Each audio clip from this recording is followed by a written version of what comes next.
Hey folks, I figured while I had a little bit of time I would quick give my viewpoints on SOPA and PIPA. Obviously, if you're on the internet, you pretty much know what these two things are. If not, it won't take too much research to figure out exactly what SOPA and PIPA are. There's been a lot of talk surrounding it and a lot of misinformation regarding it. I've heard everything from the second that it's passed, YouTube and Facebook and even Skype apparently will be taken down and destroyed. It's not really the case, folks. That's not really what's going on with it. The issue surrounding SOPA is that it is necessary. Something like SOPA really is necessary, just not in its current form. The issue is that the wording in SOPA is very, very vague, and it's meant that way. It's meant to be written vague so that it's harder to get around it, get a loophole or something like that. So that's why it was written vague. Unfortunately, it's kind of written too vague, and some of the powers that is given to the government goes a little bit beyond what many think that they should have regarding the internet. A lot of people want to protest SOPA, and a lot of people want to protest PIPA. The biggest issue, though, is that they'll happily throw up their picketing sign against it, but continue to make a necessity for it. The biggest thing I guess that I'm saying is that if you want to protest SOPA and PIPA and you really want to stand up against it, that's great. But make sure that you're also not pirating anything. That's the difficult part. Um, a lot of people are angry at SOPA and PIPA because they're afraid that it's going to stop them from getting all the free stuff that they shouldn't be getting anyway. That's not really the issue behind SOPA and PIPA. Pretty much everyone with half a brain will agree that there needs to be something done about piracy issues on the internet. It's become too widespread and too easy. That's the other thing, is it's just too simple to pirate things now. You really don't need that great of a computer understanding to figure out how to download any of your favorite music, movies, or games. And that's where the real problem lies. So, I would say, and I guess at my viewpoint, I am very much against SOPA and PIPA in their current forms, but also understand that the sacrifice that demands of us. If we want to say that we are against those things, we also have to show that we are against pirating altogether. We have to be for, the protection of intellectual property. We have to be for stopping online piracy, just not in the way that it's written with these acts right now. I know a lot of people, and almost every excuse I've heard for pirating is complete bullshit. Let's be honest. And you know what? I won't play hypocritical. I've done it. Most of us have pirated something. What I try and stand on my own guidelines now is that the only things that I'll download illegally are things that I really can't get anywhere otherwise, or that are no longer making money for the intellectual copyright holder. For example, old Super Nintendo games. None of that is making money for their developers anymore because the games aren't being produced anymore. Thus, the only people that are going to be making money from it are Amazon.com collectors and eBay collectors, and to me that's acceptable. Now, I've justified it in my mind. Is it right? Probably not. What I'm doing is still certainly, an issue. But to me, I've been able to justify it in my mind. A game like Dragon Age 2, which I clearly didn't really enjoy and I didn't feel was worth my money. At the end of the day, though, that was still my money and that was still, I paid for it and I did all of that. There's a lot of people who complain about the state of games today are so bad and that's why they just pirate them, which is a bullshit excuse, let's be honest. The other excuse I've heard is, well, I don't have the money so I wouldn't be able to play it anyway.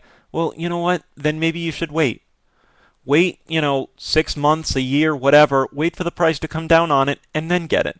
Of course, people don't want to do that, but, that's what it has to really come down to, is we have to make a stand together that we have to fight piracy and show that, we're not just looking to get free things. Because if all you're doing is looking to get free things and looking just to freely pirate, guess what? The quality of your product is going to go down and there isn't going to be anything to pirate. That's what it's really going to come down to. No one wants to spend millions and millions of dollars producing something to know that they're not going to make any money off of it. That's capitalism 101. You invest and you try and create a great product that other people will want to buy, not to get it for free. And there's still, and that's the funny part, there's still plenty of things out there that are great to play for free.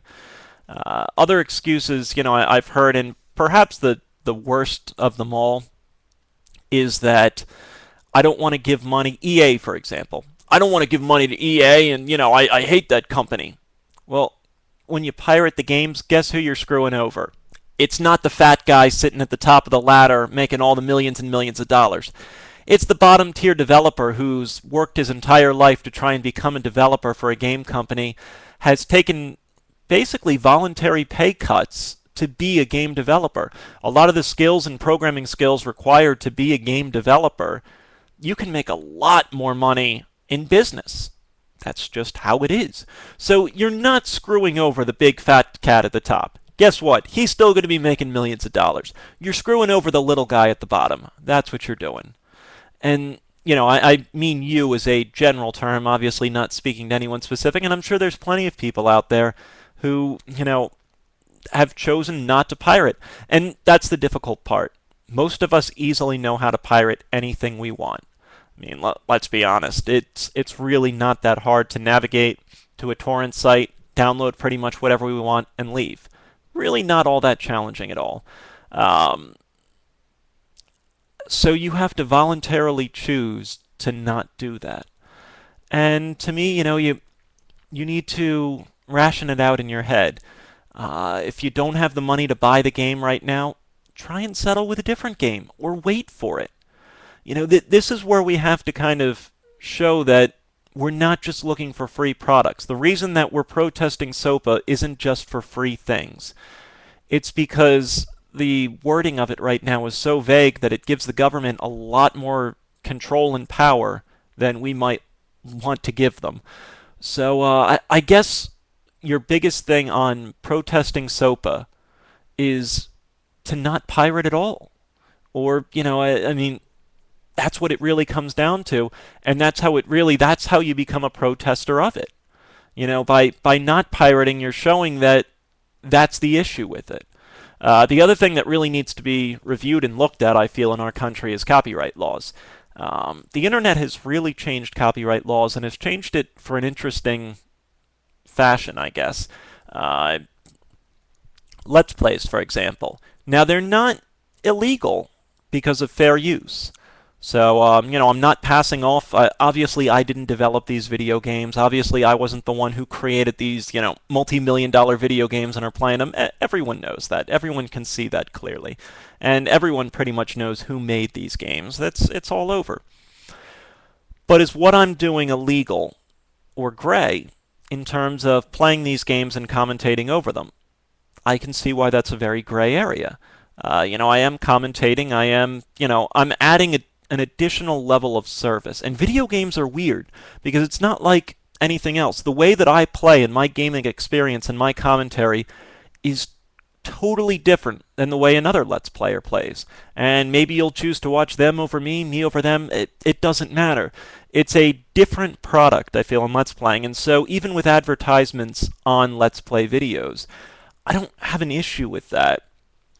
Mainly because, if I want to advertise, and YouTube has pretty much stopped me from putting advertisements on any video game anyway, which it is what it is, that's fine. But, the way I see it is that I'm adding something different to the product. I'm adding something different enough that I don't know how to best describe it. I mean, it's something different for me. And so I think that the copyright laws really need to be looked at again. Karaoke, even if you didn't make the song, but you sing it and maybe you add your own verse or something, you start getting into very gray areas. And so, I think what first needs to be done before SOPA and PIPA can really come out is I think there needs to be a review of copyright laws and how they're best used and, who is really the intellectual property owner, and try and clear up some of these gray areas that are all over. And then going beyond there, I mean, it's really difficult with how widespread the internet is. So how do you stop piracy? And I think the only way to really stop piracy, folks, is forming together and bonding together. And, saying that our issue with piracy is, our issue with SOPA isn't our issue with piracy. We believe in stopping online piracy. We believe in protecting intellectual property. That's where it comes down to. So, folks, that's 10 minutes of my viewpoints on SOPA and PIPA and what I think, about the whole thing. I'm sure I'll have plenty of people who disagree with me, but hopefully you can see my point of view on it all. And that's that. So, folks, as always, thank you very much for watching, and I'll see you for anything else. Thanks for watching, folks.